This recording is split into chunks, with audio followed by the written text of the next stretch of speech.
ৰাজ্যৰ লাখ লাখ মহিলাক মুখ্যমন্ত্ৰীৰ মহিলা উদ্যমিতা আঁচনিৰ জৰিয়তে স্বাৱলম্বী কৰাৰ সংকল্পৰ ৰাজ্য চৰকাৰৰ আজিৰ পৰা শুভাৰম্ভ হৈছে কামৰূপ জিলাত এই আঁচনি। সমৰীয়া বিধানসভা সমষ্টিৰ অন্তৰ্গত জামবাৰীৰ প্ৰীতিপুৰ মিলন পথাৰ ক্ৰীড়া প্ৰাংগণত হাজাৰ হাজাৰ আত্মসহায়ক গোটৰ মহিলাৰ উপস্থিতিত চেক বিতৰণ কৰা হয়। এই কাৰ্যসূচীত মুখ্য অতিথিৰূপে উপস্থিত থাকে কামৰূপ জিলাৰ অভিভাৱক মন্ত্ৰী চন্দ্ৰমোহন পাটোৱাৰী। ৰাজ্যত আৰ্থিকভাৱে জুৰুলা আৰু মুখ্যমন্ত্ৰীৰ মহিলা উদ্যমিতা আঁচনিৰ অৰ্হতা সম্পন্ন আত্মসহায়ক গোটৰ প্ৰতিগৰাকী আই মাতৃসকলৰ মাজত এই চেক বিতৰণ কৰা হয়। অসম ৰাজ্যিক গ্ৰামীণ জীৱিকা অভিযানৰ সহযোগত অনুষ্ঠিত কৰা হয় এই সভাৰ। ইফালে সভাত গুৱাহাটী লোকসভা সমষ্টিৰ সাংসদ বিজুলী কলিতা মেধি, ছয়গাঁৱৰ বিধায়ক ৰেকিবুদ্দিন আহমেদ, বকুৰ বিধায়িকা নন্দিতা দাস, জিলায়ুক্ত দেৱ কুমাৰ মিশ্ৰ, কামৰূপ জিলা পৰিষদৰ মুখ্য কাৰ্যবাহী বিষয়া সিদ্ধাৰ্থ গোস্বামী, বিশিষ্ট সমাজকৰ্মী অঞ্জন গোস্বামীৰ লগতে উপস্থিত থাকে আমন্ত্ৰিত অতিথি। আজি আমাৰ মুখ্যমন্ত্ৰীৰ মহিলা উদ্যমিতা আঁচনিৰ জৰিয়তে দি অসম ৰাজ্যখনত আমাৰ মুখ্যমন্ত্ৰী ডাঙৰীয়াই লক্ষ্য স্থিৰ কৰিছে 40 লাখ মহিলাক আগন্তুক দিনত 40 লাখ মহিলাক আমি মহিলা উদ্যমিতা আঁচনিৰ অধীনত এই আঁচনিৰ জৰিয়তে দি যাতে তেওঁলোকক আৰ্থিক সাহায্য প্ৰদান কৰি তেওঁলোকৰ নিজক আত্মনিৰ্ভৰশীল কৰি গঢ়ি তুলিব পাৰে তাৰে লক্ষ্য ৰখা হৈছে। আৰু সেই উদ্দেশ্যে এইবাৰ আমাৰ এই পৰ্যায়ত আজি প্ৰায় 18,07,033 গৰাকী মহিলাক গোটেই অসমতে 10,000 টকাকৈ প্ৰতিগৰাকী মহিলাক দিয়াৰ এই আঁচনি গ্ৰহণ কৰা হৈছে।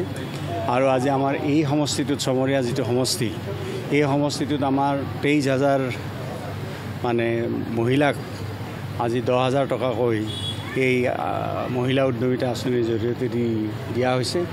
আৰু ইয়াৰ জৰিয়তে আমি মাননীয় মুখ্যমন্ত্ৰীক ধন্যবাদ দিছোঁ যে এই আঁচনিৰ জৰিয়তে মহিলাসকলক সবলীকৰণৰ ক্ষেত্ৰত এটা ডাঙৰ পদক্ষেপ হৈছে। আৰু তাৰ উপৰিও আমাৰ মহিলা সবলীকৰণৰ বা মহিলাৰ শিক্ষাৰ ক্ষেত্ৰত আমাৰ নিযুত মইনা আঁচনিৰ জৰিয়তে যিসকলে 10মান শ্ৰেণী পাছ কৰি পেলাই হায়াৰ ছেকেণ্ডেৰী পঢ়িব তেওঁলোকে পকেট খৰচৰ অভাৱত হয়তো সেই ছোৱালীবিলাক স্কুলত বা কলেজত যাব পৰা নাই।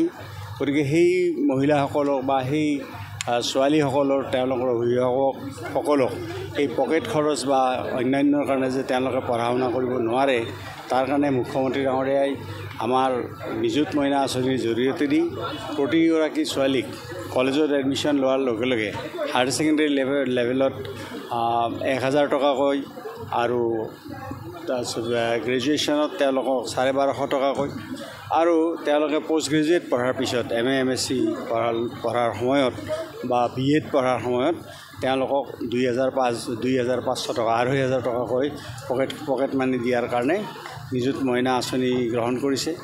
অৰুণোদয়ৰ জৰিয়তে আমাৰ মহিলাসকলক 1250 টকাকৈ অৰুণোদয়ৰ জৰিয়তে দিয়াৰ ব্যৱস্থা কৰা হৈছে। এইবাৰ প্ৰায় 38 লাখ মহিলাক অসমত এই অৰুণোদয় আঁচনিৰ জৰিয়তে সামৰি লোৱা হৈছে।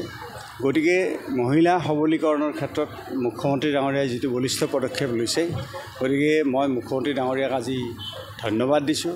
আৰু আমাৰ আই মাতৃসকলক আমি অনুৰোধ কৰিছোঁ যাতে মুখ্যমন্ত্ৰী ডাঙৰীয়াক তেখেতসকলে আশীৰ্বাদ কৰে আৰু মুখ্যমন্ত্ৰী ডাঙৰীয়াক হাত শক্তিশালী কৰে।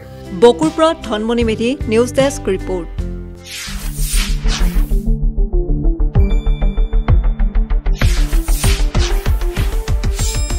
শুদ্ধ আৰু বিস্তৃত বাতৰিৰ বাবে চাই থাকক নিউজ ডেস্ক ৰিপৰ্ট।